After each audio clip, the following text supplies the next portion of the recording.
Hello नमस्कार, कैसे हैं आप सब लोग। आई होप सब बढ़िया होंगे।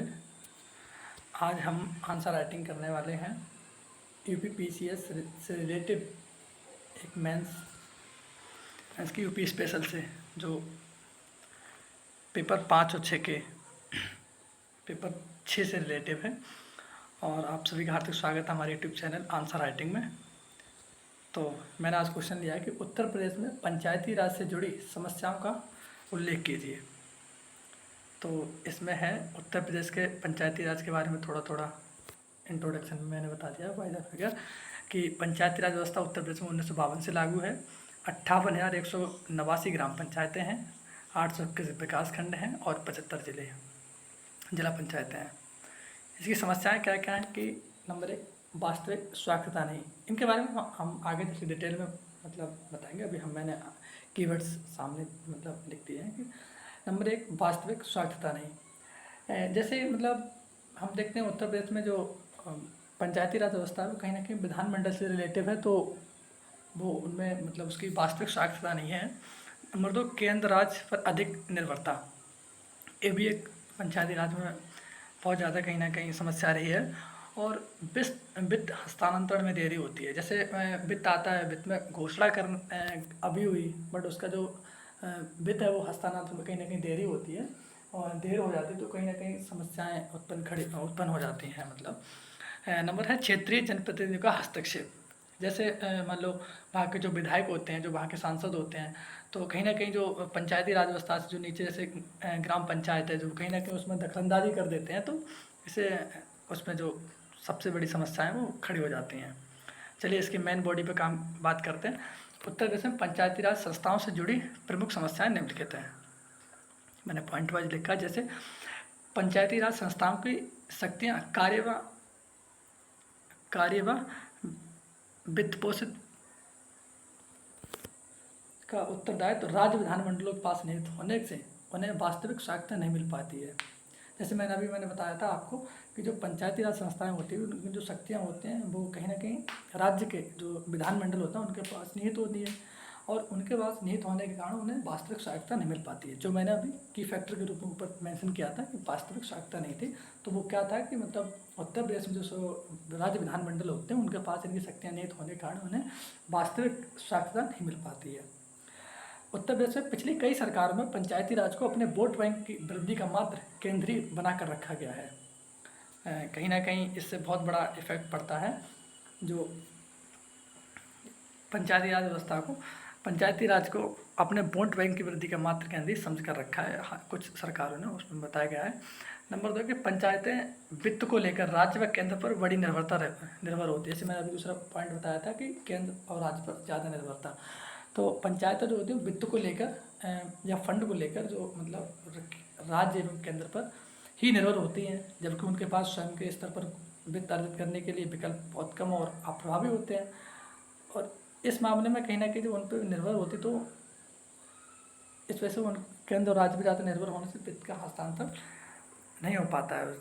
पंचायतों के पास राज्य सरकार से विभिन्न मद में धन आता है।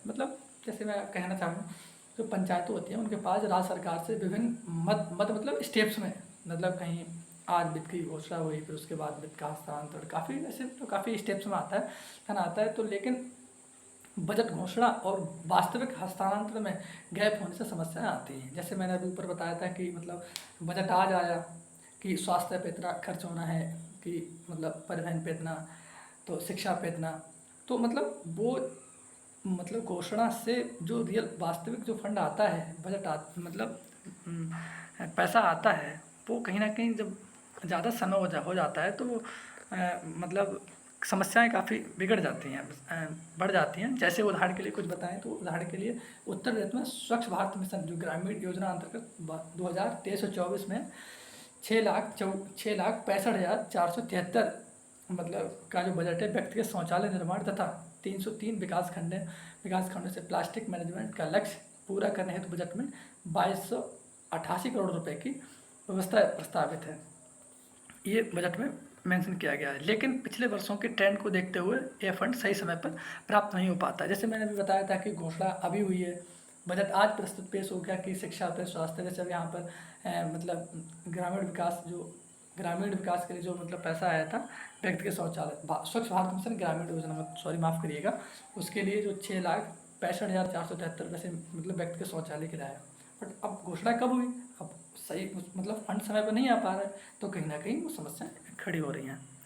अगला पॉइंट है कि पंचायतों के कार्यकलाप के क्षेत्रीय सांसदों और विधायकों के हस्तक्षेप ने ही उनके कार्य निष्पादन को प्रतिकूल रूप से प्रभावित किया है। जैसा भी मैंने बताया था कि जो वहाँ के सांसद होते हैं या जो वहाँ के विधायक होते हैं, तो कहीं ना कहीं वो इनके पंचायतों के कार्यकलाप में हस्तक्षेप करने लगते हैं, तो उनके हस्तक्षेप कहीं ना कहीं प्रतिकूल रूप से प्रभावित होता है।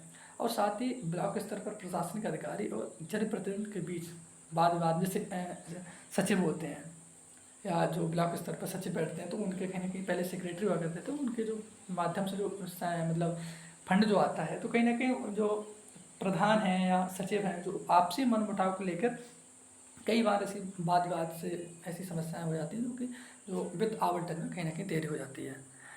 अगला है कि ग्राम सभा और ग्राम समितियों की बैठक में एजेंडे की स्पष्ट व्यवस्था की कमी होती है।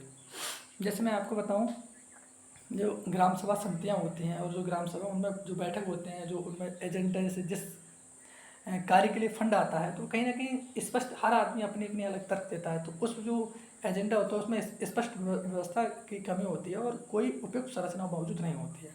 तो इस वजह से कहीं ना कहीं मुझे लगता है ये समस्याएं हैं उत्तर प्रदेश में पंचायती राज से रिलेटेड।